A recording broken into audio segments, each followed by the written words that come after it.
තෙරුවන් සරණයි. ප්‍රිය විප්‍රයෝග දුක අප කාටත් පොදුවේ වුණ දෙන්නට සිදුවන කාරණයක්.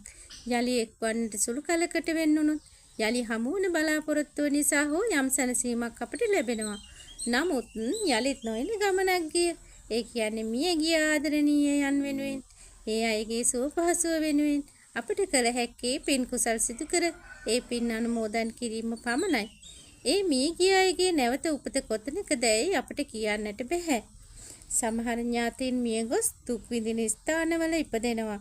ඒ අය කුසගින්නෙන් පෙළෙනවා, පිපාසයෙන් පෙළෙනවා, ඇඳුම් නැතිව, ඊටමත් දුර්ගන්ධ ශරීරයෙන් යුක්තව, දද කුෂ්ඨ හොරි වලින් පීඩා විඳිනවා, ගින්නෙන් පිච්චෙනවා, රත් වෙච්ච ශරීරයේ උණුසුම ඊටා වේදනාකාරී. උණුසුම නිසා පුපුරාලේ ගලනවා. ඔවුන් ඊටා අන්ධකාරයක ගිලී සිටිනවා.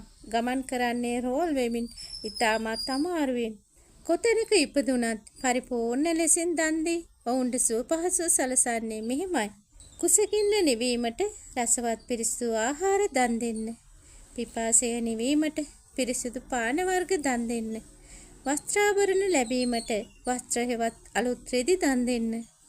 ගතෙහි සුගන්ධය පැතිරීමට සුවඳ විලවුන්, සබන්, එයා ප්‍රශ්න වර්ග, සුවඳ හඳුන් කූරු, සුවඳ දුම් පූජා කරන්න. නිරෝගී බවට ඖෂධ පූජා කරන්න. පහසුවෙන් ගමන් කිරීමට මන්මාවත් සකස් කරන්න පුළුවන් පාවහන් සැරයටි කොට මෙට්ට දන් දෙන්න. සිසිලස ලැබීමට කුඩ පූජා කරන්න.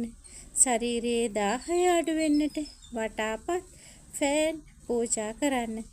ආලෝකය ලැබීමට පහන්, තෙල්, තිර, බල්බ්, ලයිට් බිල් සඳහා ආධාර ලබා දෙන්න.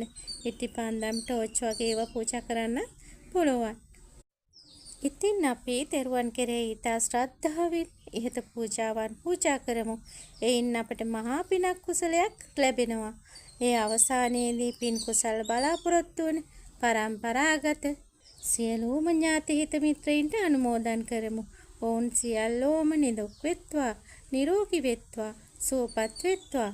පින සිහි කරමින් අනුමෝදන් වෙන වාරයක් පාසා ඒ පින වැඩි වෙනවා.